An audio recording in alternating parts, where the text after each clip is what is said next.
Hello, soldiers. Commander Cyrious here. I've been getting some questions about and seeing confusion surrounding who owns Planetside 2 now and what Toadman Studios has to do with it. And while it's old news, we are now finally seeing the layoffs happen. And how will those affect Planetside 2? Let's dive in. I'll see you at Planetside.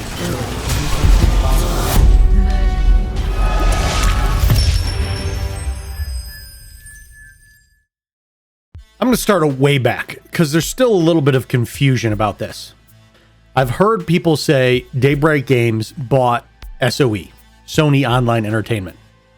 This is not accurate. A company called Columbus Nova, an investment group, bought Sony Online Entertainment. So Sony owned Sony Online Entertainment. When they sold it, they don't want it to be named Sony anymore. So it gets renamed. They just happen to pick Daybreak Games. So the big thing you have to understand is there wasn't a big changing of the guard. There were a few people at the top that were replaced. And this simplifies the transition a bit, but what happened is John Smedley was removed and G. Ham stepped in as CEO. The only changes happened very much at the top.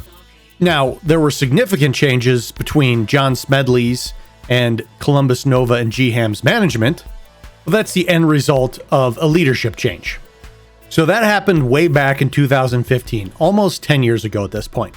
So time marches on, a few games get canceled, and H1Z1 is on the ropes. Columbus Nova, who owns Daybreak Games, needs some support. There's this company, EG7, that has been aggressively merging and buying up companies on the market. So EG7 buys the Columbus Nova owned Daybreak Games. And remember, the executive from Columbus Nova, G. Ham, is running Daybreak Games.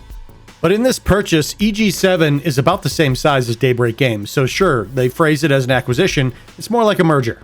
Not long after the merger, the board decides they want Robin Floden out. He was the CEO of EG7. They nominate G. Ham, who is still the CEO of Daybreak Games, as the interim CEO of all of EG7. So a couple confusing things happen along the way. First of all, you hear that Daybreak Games no longer develops Planetside 2, but Rogue Planet Games does.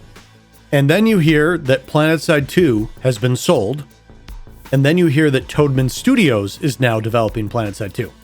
So let's talk those things through. First of all, Daybreak Games wholly owns Rogue Planet Games. So all that move really is an intra-organizational change.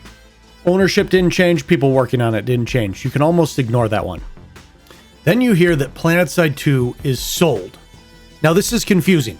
And then a few months after, people see that Toadman is now developing Planetside. So they put those two together and they say, Toadman Studios bought Planetside. Not the case at all. What actually happened is they sold the Planetside 2 intellectual property rights to a third party called Astropto Capital.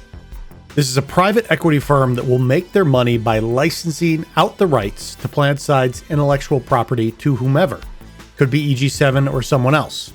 So is Astropto Capital developing Planetside 2 right now? No. The only thing they own is the rights to the game. Think of Star Wars Galaxies. Sony Online Entertainment didn't own the rights to Star Wars.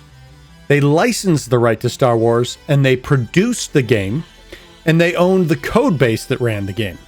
Even if EG7 shuts down Planetside 2, Astropto Capital doesn't suddenly get the server cluster and all of the software that make up Planetside 2 that will continue to be owned by Daybreak Games, which is owned by EG7. Let's say Astropto Capital decided to sell their intellectual property rights to Amazon Gaming Studios. Amazon Gaming Studios would then only have the rights to develop a game with the Planetside franchise name. They would have no software. They would literally be at ground zero of developing a game. Okay, now let's try to understand what Toadman is a little bit better. Toadman is a work-for-hire studio. That is, their main objective is not to create games themselves, but do subcontracted work for other games. Rogue Planet Games, for example, has employed subcontractors to do work on Planetside 2. Once EG7 bought Daybreak Games, not surprisingly, to create synergy within EG7, games like EverQuest, Lord of the Rings Online, DC Universe, Planetside 2 subcontracted their work out to Toadman Studios. So this is another clarifying point. I keep hearing people saying, oh, Toadman Studios just started working on the game when Toadman became the main developer. No, for a year prior or more, they were already listed on their website that they were supporting the development of Planetside 2. I'm sure it is already happening, but especially since Rel left, developers were leaving Rogue Planet Games. Someone with a public profile was Alan Lapidus. We know he went to Standing Stone Games, another Daybreak subsidiary. So it was pretty clear that Rogue Planet Games was effectively being dissolved. In fact, I wouldn't be surprised if Mithril might be the last guy left as the main English-speaking and continuous thread of the game, and everything else is now handled by Toadman Studios. So Rogue Planet Games has effectively been dissolved, and not the ownership, but the development is now done by Toadman Studios, and the publishing is still done by Daybreak Games. So you can see in the quarter reports, Toadman has been struggling. By the way, just for your reference, BBB is Big Blue Bubble. They make the bulk of EG7's money. And speaking of EG7, EG7 is really represented there by holding. So EG7 doesn't produce anything itself. It's really just a holding group. It has the C-suite, the board members in it. They get paid out of the profits of all the companies beneath it. So now we get to the layoffs announced for Toadman. If you just look at numbers, the quarterly report says Toadman Studios has 111 employees, and the layoffs say they're affecting approximately 100 people. But the math is not nearly that simple. The 100 people are affected are both employees and contract workers. Contract workers are most likely not included in their employee numbers in their quarterly reports. Also, it says approximately 100. To me, that could mean anywhere from 91 to 109 people. And the next thing they mention is they're closing 3 offices. And that sounds really bad, but it's actually not. It's an office with 2 people in Oslo, Norway, an office with 3 people in Visby, Sweden, and the one that is a pretty big hit is the office with 35 people in Stockholm, Sweden. So the whole office thing is not a big deal. There was just some basic inefficiencies there that have been corrected. But obviously that's only 40 people, so there are definitely more people than just those offices that are affected. The concern for me is if they wanted to get things back on track, they needed to recreate what happened with Escalation, and that requires a lot of people.